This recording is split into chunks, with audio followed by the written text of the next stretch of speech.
অষ্টম শ্রেণীর উৎপাদক বিশ্লেষণের একটা অঙ্ক এখানে রয়েছে। কি রয়েছে? M Q minus N Q minus M into M square minus N square plus N into M minus N এর হোল স্কোয়ার। তাহলে এখানে যে তথ্যগুলো আছে M Q minus N Q লিখে নিলাম, দিয়ে এটাকে মাইনাস এম দিয়ে গুণ করলে মাইনাস এন কিউ মাইনাসে মাইনাসে প্লাস এম এন স্কোয়ার। এখানে এন আছে, এখানে এম মাইনাস এন এর হোল স্কোয়ার আছে, তাহলে এটাকে সূত্র করলে M square minus two M N plus N square.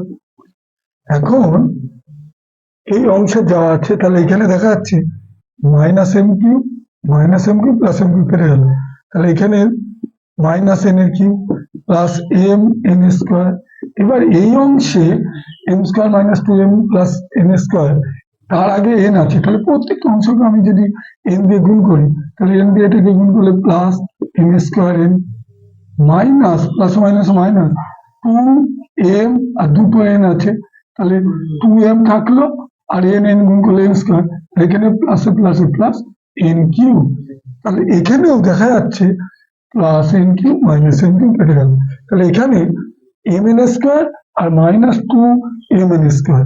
তাহলে প্রথমে এখানে এম স্কোয়ার এনটা লিখে নিলাম, দিয়ে এবার minus two M N square থেকে যদি প্লাস এম এন স্কোয়ার বিয়োগ করি তাহলে হচ্ছে এম এন স্কোয়ার।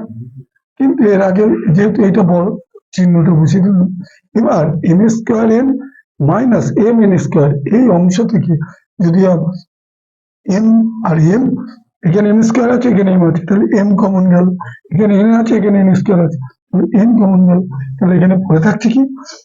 এখানে পড়ে থাকছে এম আর এখানে পড়ে থাকছে এন। তাহলে এই অংশটার উৎপাদক বিশ্লেষণ করে দাঁড়ালো M N into M minus, এটাই অ্যান্সার।